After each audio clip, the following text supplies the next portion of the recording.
So Superman's trying, or I said Superman. You did. That's very silly. You did. Hey everyone, welcome back to our channel. In this video, we are talking about the movie Spider-Man. Specifically, it's Spider-Man Brand New Day. That's right, we're talking about a summer blockbuster starring Tom Holland, Zendaya, and John Bernthal. And it's not the Odyssey this time. Yeah, those same stars. It's basically They have a busy year. every movie's got the same cast now. They're making that moolah. Everyone, it's all the same people. Yeah, I'm not mad about it. Get them coins. So we're going to give a overview of the plot with no spoilers, and then we're going to go through again with no spoilers some things we disliked, some things we did like, and then we're going to talk about spoilers because there's some pretty big spoilers in this movie, and we want to discuss them. Yes. So tell us about the movie Spider-Man. What is it about? Well, it's set a few years after the last Spider-Man movie, and if you've seen the last Spider-Man movie, which you should, you won't really understand this one if you haven't. At the end of that movie, Doctor Strange magically erases everyone's memories of Peter Parker. People still remember Spider-Man; they just don't know who he is, and no one has any memories of ever meeting Peter Parker. So he's basically got no friends. He's on his own, living in this crummy little apartment in New York, and just fighting crime full time. There's this mystery villain who has the ability to mind control people. Like, this person can jump into people's minds and make them do or say whatever, and keeps attacking New York. Basically, keeps attacking the Department of Damage Control, which is like this government organization that cleans up superhero messes or tries to protect people from superpowered threats. And they keep getting attacked by this mystery villain. So Spider-Man is the only one who's immune to this mind control power because he's got his own mental abilities, like precognition and whatever. So he can't be mind controlled. So he's the one who has to go figure out who's doing this and why they're doing this and try to stop them before things get out of control. So in addition to that, his friends don't know who he is, and it's creating a lot of stress, mental anxiety for him, which is having an impact on his powers. So yeah, if you remember in the old, like the Tobey Maguire movies, I think in the second one, he's got so much stress, he's got social anxiety, he's under all this pressure from fighting bad guys that his powers shut down. The same sort of thing happens in this movie where he's got a lot of anxiety going on, but the opposite thing happens where his powers, instead of shutting down, they amp up like many times. He becomes much stronger, his senses are heightened, he can shoot webs out of his wrists now, which he couldn't do before. Is that a spoiler? That was in the trailer. Okay. Yeah. He can't really control his powers anymore, and he's trying to figure out how to deal with that while also trying to fight bad guys, basically as a full-time job. Yeah, so the movie is not only he has to deal with a villain, he has to deal with the evolution of his powers, but then also his personal life, which I found was interesting. Yeah, a major theme in the movie is how Peter is neglecting his personal life. He's neglecting the Peter Parker side of his life. He's not really making friends. He doesn't really have anyone to support him. He's just lonely all the time. So that he's kind of on a journey to fix that. And that's pretty much the movie. Yeah, that's all that's going on. Only 3 or 4 different storylines. Okay, so it is a very busy movie, which I think segues nicely into things we didn't like about the movie, because I think I only have a few complaints. I got a few minor complaints and then one big complaint, which I can't really talk about until we get to the spoiler section. But one of my minor complaints is the movie does feel a little bit too busy. Like, at times it feels like there's a little too much going on, and the different storylines don't quite get enough time to breathe. There's a lot of characters in this movie. Most of his supporting cast from the previous movies is gone. You got MJ and Ned, they're back. Marissa Tomei's back as Aunt May, but only in a very small cameo role. It's sort of like a memory that he has. But other than that, his previous supporting cast is completely gone. But you do get a lot of brand new characters, some of which are just cameos, some which play larger roles, some of which are spoilers, some of which are not. There's a lot happening here, and I feel like they probably could have cut a few cameos, maybe trimmed a little bit of the the subplots, and focused on maybe just one or two of the main plots, and it might have flowed a little better, might have felt a little bit less packed. I feel like you disagree, though. I disagree 100%. I don't feel like that it was too packed. I don't feel like that the flow was affected. I feel like in a Marvel movie, I'm expecting a lot. They are known for jam packing a lot of stuff and doing it very well. And I think that this Spider-Man and probably all the Spider-Mans do a good job at that. This one did have a lot of plots and points, and there was a lot going on, but it never felt, to me, it never felt overwhelming or jumbled or like just too much, and like that it needed to be simplified. I felt like that it gave the story a lot of depth, especially the part with his personal life, and then tying that into how his personal life is affecting his powers, and how his personal life is affecting how he's fighting villains and how he's approaching villains. I just really think they did a really good job of of handling and juggling all that, because that was a lot to juggle, and I feel like that there's a very wrong way that you can do that, and the movie would just suck. And I don't think that they did a bad job at it. I think they get away with it mainly because the cast is very good. So, was there anything about this movie that you actually liked? Yes. Oh. You said that in the trailer the Hulk was exposed, like people knew that he was coming. Yeah, it wasn't just a secret. I had no idea. It was a secret to me. I was so happy to see the Hulk. I really liked.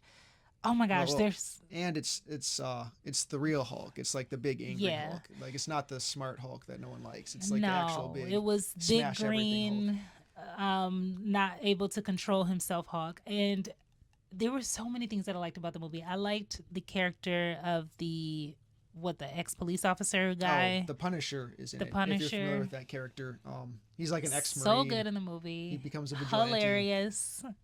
His whole deal is he just goes around and basically kills bad guys. So he's kind of a dark, violent character, but he's a good foil for someone like Spider-Man. And their interactions are really, really funny. Yes. The Tom Holland and John Bernthal have great chemistry, and for me, the Punisher was actually one of the highlights of the movie. And I don't even like the character that much generally. And he had like growth in the movie, because he didn't, the way he ended at the end of the movie, his character was a little bit different than I feel like at the beginning of the movie. Certainly in his relationship with Peter, for sure. Yeah, I pretty much liked everything about the movie. I will say for me, a big highlight was the action scenes. Are some of the best Spider-Man action we've ever seen. There's pretty creative set pieces that they put together. The villain's powers, I think, lends some really originality to how Peter has to interact with different characters. There's a lot of really long shots in some of these scenes, not like real long shots, but it's not cut up like a lot of action movies tend to be these days. So it's really easy to follow the action, even if it's more complicated or taking place over a large part of the city. So I appreciated that a lot. A little detail that I actually really liked is that he actually keeps his mask on for most of the movie. A real pet peeve of mine is when in superhero movies the character's constantly taking off his mask or his helmet or whatever just so you can get the movie star's face on the screen. I like it when they just stay in costume, and he does for most of the movie actually, which I don't know. I liked that. It's a small thing, but I really liked it. But overall, the movie is really, really good. The action is good. The characters, the acting is really good. I think most of the humor lands pretty well. So, of course, with any new Marvel movie, the spoilers are always a big deal. Everyone wants to know what the new characters are, what the new twist is. So, if you don't want to know any of the big spoilers for the movie, you need to skip to this timestamp right here, because we're going to start talking about major spoilers right about now. Jean Grey is in the movie. Yeah, it turns out that the mystery villain who's been mind controlling everyone is actually Jean Grey, who's a core member of the X-Men. It's a much younger version of the character, and it's a much different version of the character. I think if you're like a big X-Men fan or if you're a big Jean Grey fan, it's going to feel a little weird just with how she's used in the movie. But more on that later, because that is kind of like my big complaint about the movie, actually. But yeah, basically she's her sister, and I don't know anything about like the comic version of if she has a sister or what the sister does. But in this version of the story, she had a sister who had the same sort of psychic powers that she has, and that the sister was taken by the government, the Department of Damage Control, and they were doing experiments on her to figure out how her powers worked.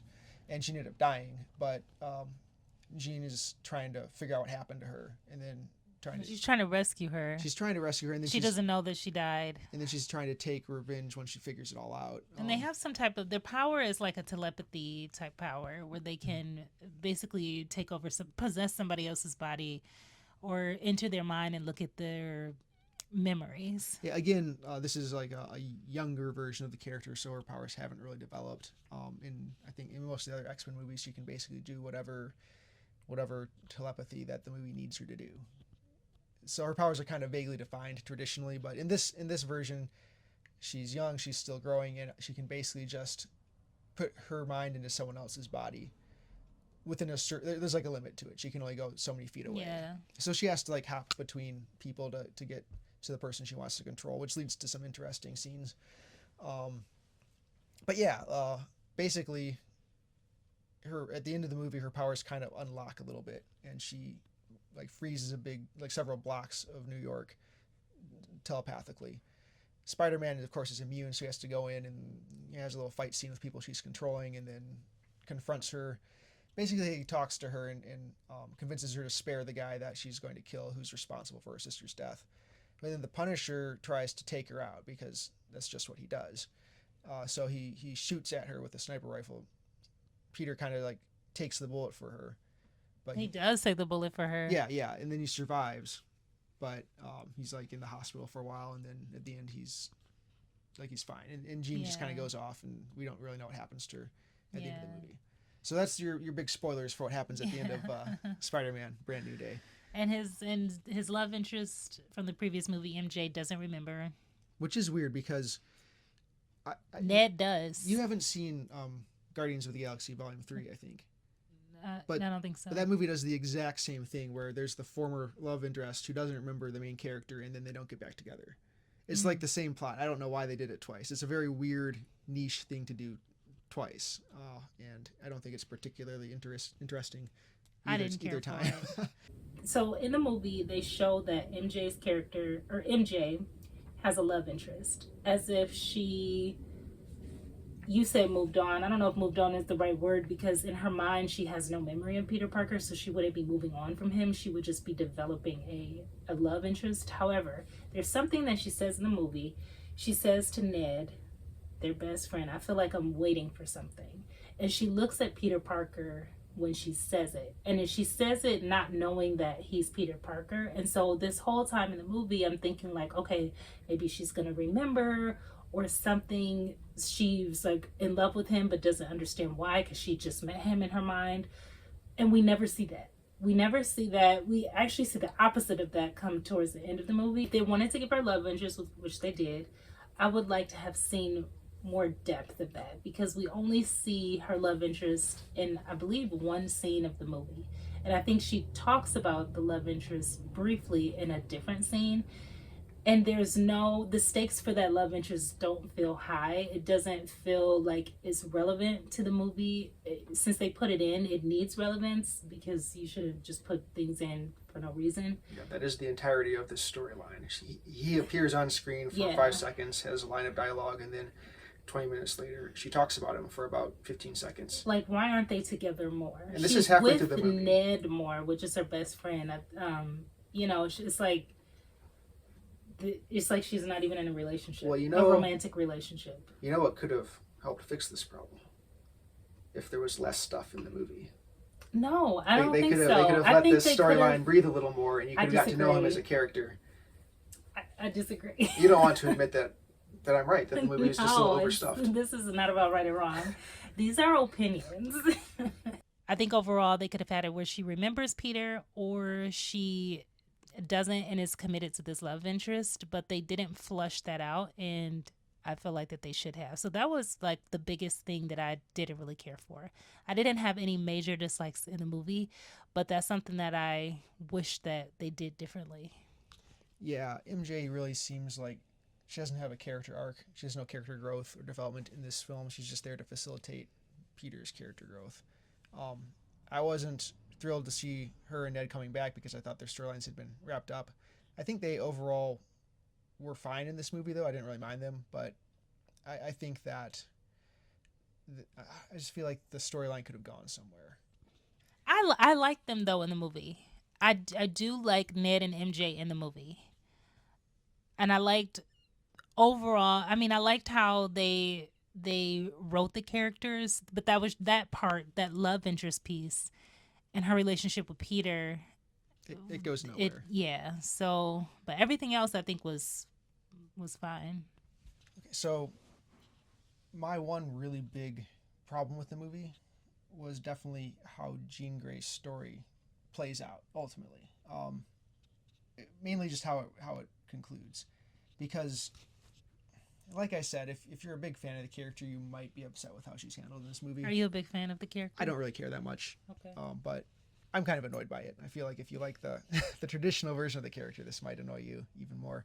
But for most of the movie, she's basically like a terrorist. Essentially, she's like mind controlling random civilians, making them do things like hijack a tank and drive it into a government building, for example. She straight up kills people. Like she throws people off of buildings. She throws people in front of cars. I mean, it's mostly implied, but there's like at least one person who's definitely dead. There's a bunch of people who are put in harm's way because of her possessing them, essentially.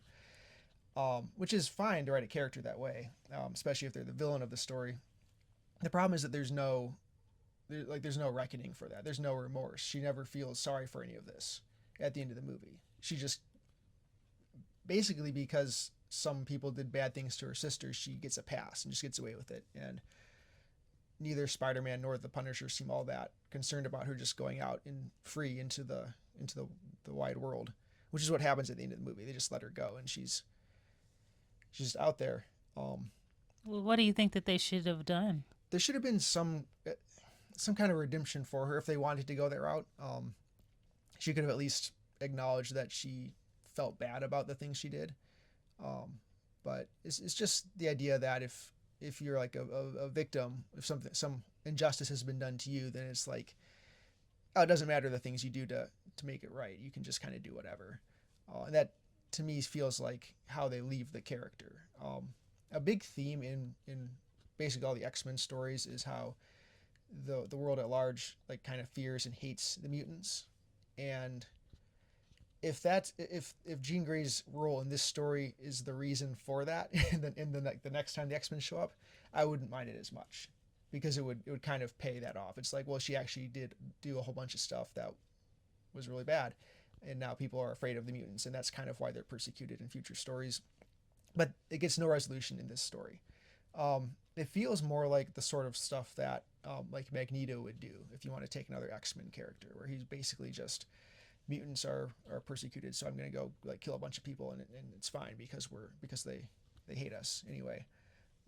That's kind of the vibe I got from this character. I don't like it. Again, she is at the start of her story, but just any sense of remorse for the villainous things that she done throughout the movie would be good. And we don't get that. She just gets away with everything. She's straight up a villain for basically the entire movie until the end, when the movie just kind of tells us that she's not a villain anymore. But it doesn't show us that. She doesn't earn any sort of redemption. And that bothers me. But even when the movie ended, I still feel like she was a villain. Well, exactly. I mean, I get what you're saying, though, because she seemed like that her character maybe evolved a little bit after having a conversation with Peter's Auntie May. Which happens in his his mind. Yeah, because yeah, she died in the last movie. Right. So yeah, she did change a little bit, but the movie at the end of the movie, everything about how the character is presented feels like the movie wants you to feel sympathy for her and feel like she's the hero that you remember from the other movies now, or at least on her way to becoming that. But she takes no steps toward that.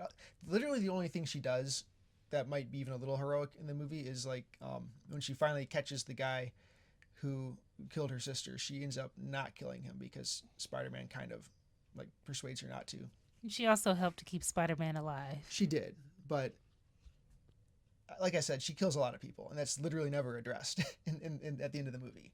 No one talks about it. She just gets away with it. And the people she was like putting in harm's way or injuring or killing, like they weren't even involved in what happened to her sister. They're just people who happened to be in the way. And yeah, I just feel like that particular character's storyline is pretty bad moral messaging. They could follow it up, like I said, in a future movie and fix it. But if this is how all the X-Men characters are going to behave in future X-Men movies, I'm not really that interested in it.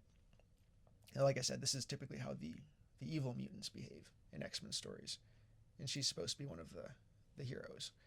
So we'll see if they fix it or not, but I feel like they could have had her show like some sort of remorse, maybe turn herself into the authorities, and they could have done that and then have her like Professor X is her probation officer or something. He's got custody of her, and that's how she ends up with the team.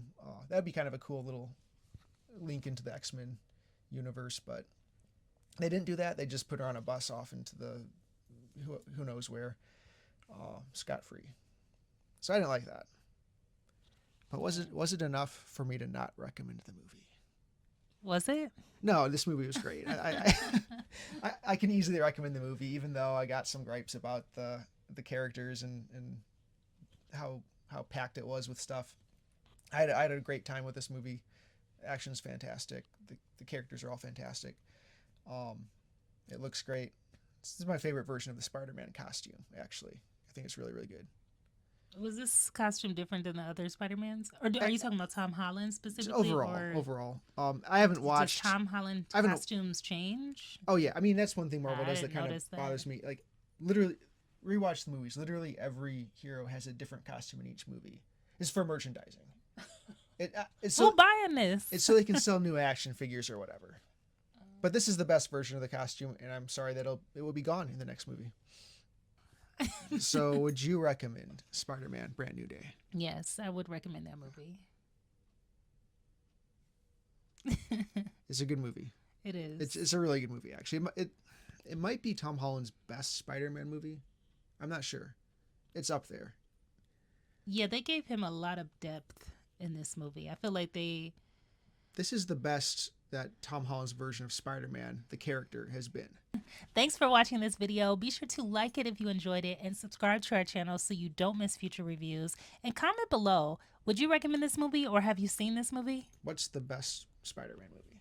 Is it this one or something else? Ooh. Is it still Spider-Man 2? I think it's still Spider-Man 2. Bye. Bye.